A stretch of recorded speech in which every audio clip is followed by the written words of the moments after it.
Warning: Shadowhunters solo sessions may contain content that is not suitable for all audiences. The views and experiences portrayed in this show are unique to the individuals featured and do not necessarily reflect the beliefs or perspectives of other paranormal teams, mediums, or individuals. In the world of paranormal investigations, there are those who seek answers in the darkness. Join us as we embark on a daring journey into the unknown, where each investigator faces the unexplained all by themselves. With up to 8 episodes per location, our fearless team members from Shadowhunters Paranormal Investigations and Events will brave the supernatural forces lurking within.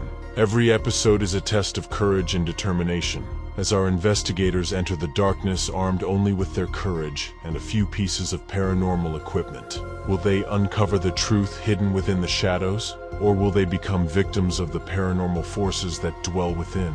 Prepare to be on the edge of your seat as we delve into the heart of the supernatural, one investigator at a time.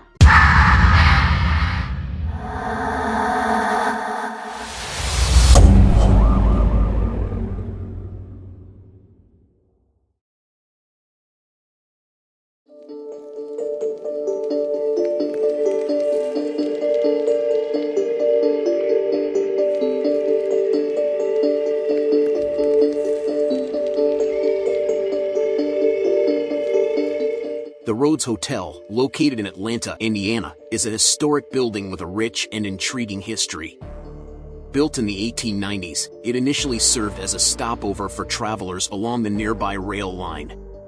Over the years, it became a prominent fixture in the community, hosting guests ranging from travelers and businessmen to locals attending events in the area.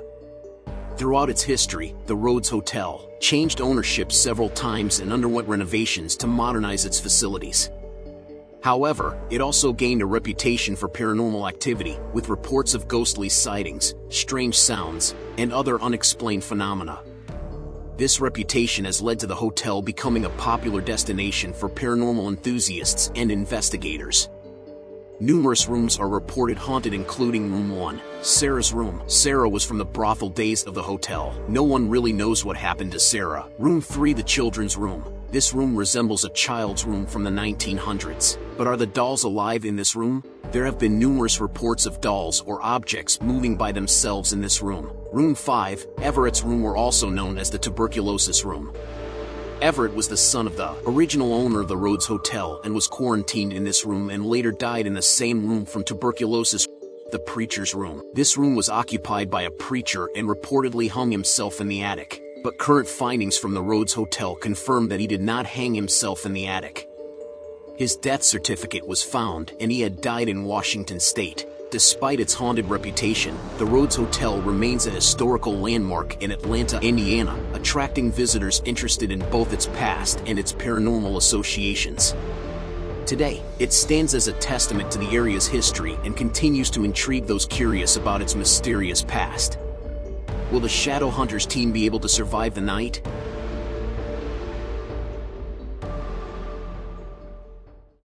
Alright everybody, we are here at the infamous Rhodes Hotel in Atlanta, Indiana. Welcome to Season 1 of Shadowhunters Solo Sessions. Pretty much how the show is going to work is we will have a spinner, and on that spinner is everybody's names. And we are going to spin it. Whoever's name it lands on first, that is your first episode. And what they have to do is on another spinner, there's going to be all the haunted locations inside of the Rhodes Hotel. And whatever one it lands on, that's where that person has to go by themselves with nobody else in the room. And we will see what happens. So join us tonight on Shadowhunters Solo Sessions, and we will see exactly who goes first. We are inside of the Rhodes Hotel, and it is everybody's favorite part of the night. We are about to pick our first person who's going to spend the night, not the night. I wish it was the night. They're going to spend about 10 minutes into a room by themselves. So how this will work is we have a spinner right here on the phone. Whatever name it lands on, they have to go first. And then we also have a spinner of some of the haunted hot spots in the Rhodes Hotel. So, and wherever that lands on, that's where that person's got to go. So, you guys ready? We ready. All right.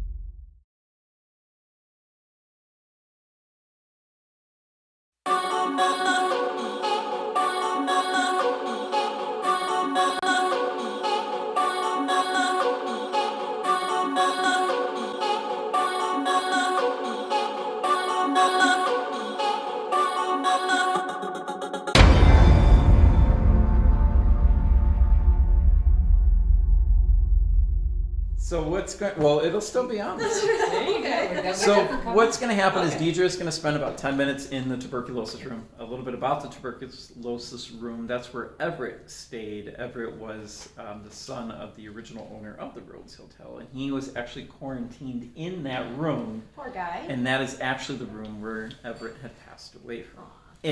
Not from. So you ready? Sure. All right, let's bring Deidre up there. 10 minutes starts.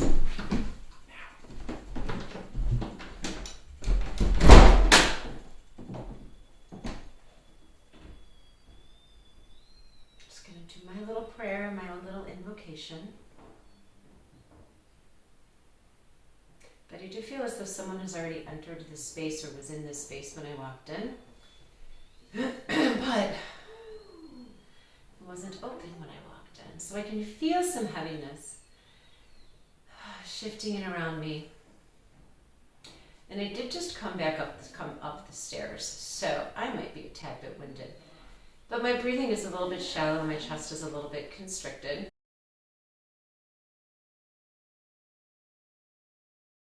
Tad bit winded. But my tad bit winded. And I did know before I came in this room that this room was a quarantine room for a gentleman by the name of Everett. And Everett had TB, also known as consumption, back in the day. And I don't know what the years would be that Everett was here, so I'm not sure which term is most appropriate, whether it be TB or consumption. Let me go back and finish my invocation.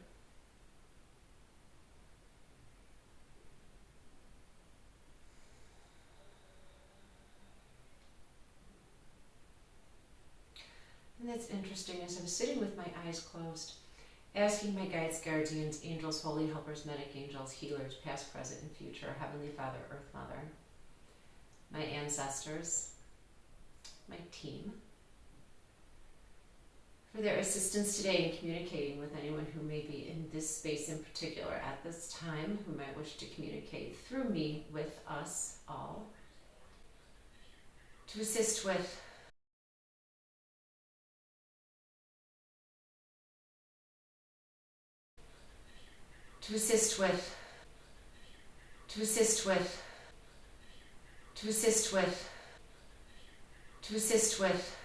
helping to adjust vibrations, helping to make sure that I am an open conduit. I already said I'm feeling the tightness and the heaviness in my chest.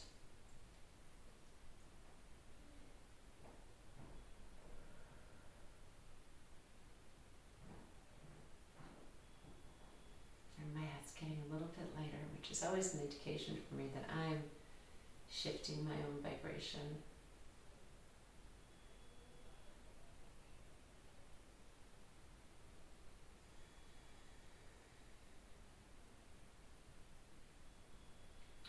So I have the impression now that the tightness in my chest is cleared. Since I've acknowledged it, it must not have been mine. It was belonging to the spirit of whomever is in the space.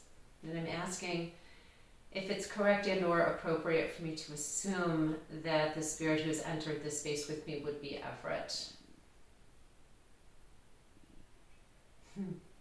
I haven't seen any pictures of Everett. I don't know if there are any in the house, but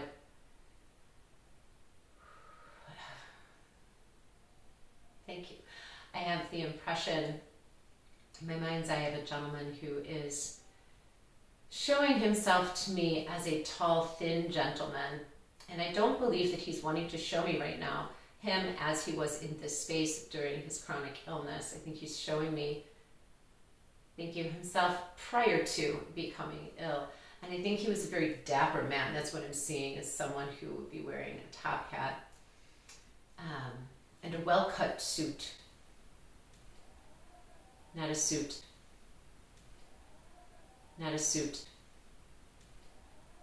Not a suit that would be what we would consider to be off the rack, but this is a very tailored suit. Nips in at the waist beautifully, and the lapel is not super wide. It's fairly narrow. It is notched, however, so I'm also getting the impression of a flower or a boutonniere, more specifically, in the lapel. He says he was going out on the town that night. He was very excited to be attending this function. It's one of his fondest memories, he said, before he became too ill to be able to leave the house and to be seen out in public very often. And that's why he's showing me the memory. What else would you like to show me about this memory?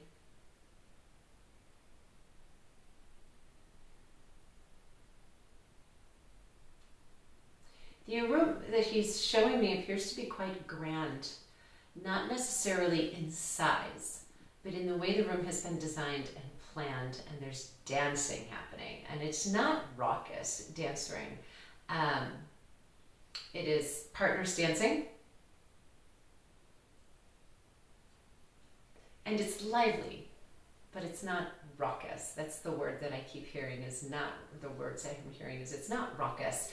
It's just very lively, very fun. It's a very exciting event. I'm asking what it is we're celebrating at the event, and he just kind of chuckled and says, the way I see it now, every day was a day for celebration. But that's hard-won knowledge. He's explaining that he didn't really see every day as a day for celebration prior to his illness, and certainly not prior to his passing. That's something that he's come to understand much more readily since he passed. And I'm asking if he would consider having visitors to the home here, of course, an exciting event. And he's saying normally yes. Normally it's nice to have people come into the home and enjoy the space. Enjoy the home itself. It's especially exciting, of course, when people can hear him. He does try to make himself known, and sometimes he's not as successful as he is other times, but he's glad to be able to be acknowledged, and he's appreciative of the presence of us in the home this evening. And he's telling me he's appreciative of Mike too, and his family's efforts to maintain the home and to keep this space available for those who want to visit.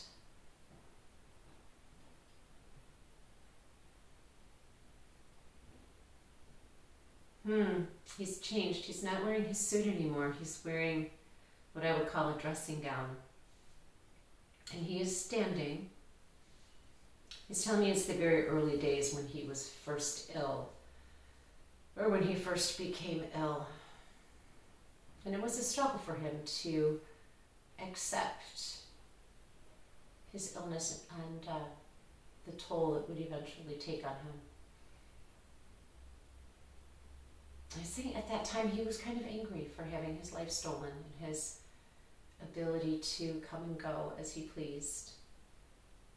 There were a few dances after his diagnosis that he wasn't able to attend, and that made him even a little bit more bitter. He eventually kind of resigned himself to the fact that he couldn't go and do the things that he wanted to do, or he once enjoyed doing. And he certainly wasn't able to climb up and down the stairs. Thank you for the phlegm in my throat.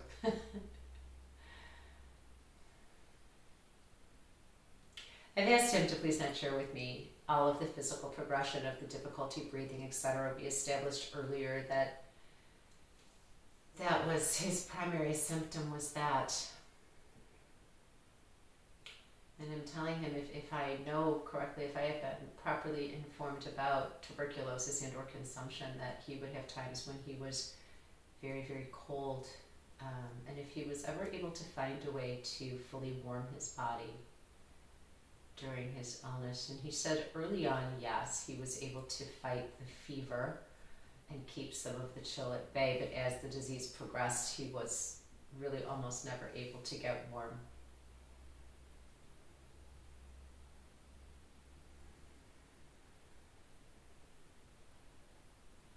And I'm asking Everett if he has a message that he'd like to share with us and something for us to learn from him, and not surprisingly based on what we've already seen and what he's already shown us of his life and parts of the progression of his disease, is that cherish the days that you have and live your life to the fullest. And that message, I think, is personally for me as much as it is for anyone who might watch this tape.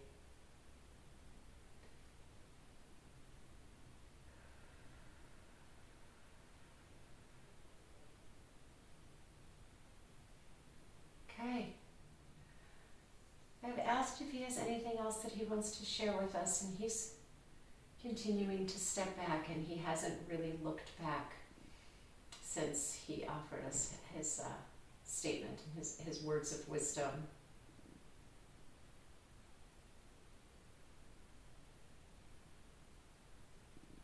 And that's it. Everett has left the building, a lot like Elvis. Thank you, Everett, for coming and sharing time with me this evening. I appreciate that.